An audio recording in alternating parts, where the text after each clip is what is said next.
In this video, I'm going to show you how to reset the oil life indicator on this Lexus IS250. This is done from in the vehicle through the infotainment system. Let's get started. On the infotainment system, of course with the ignition on or of course the vehicle running, you'll have to go to Setup and then Vehicle.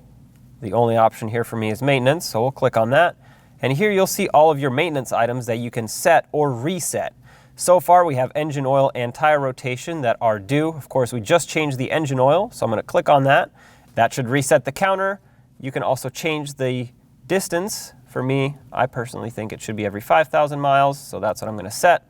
And in 5,000 miles from now, it'll remind me again that I need to change my oil.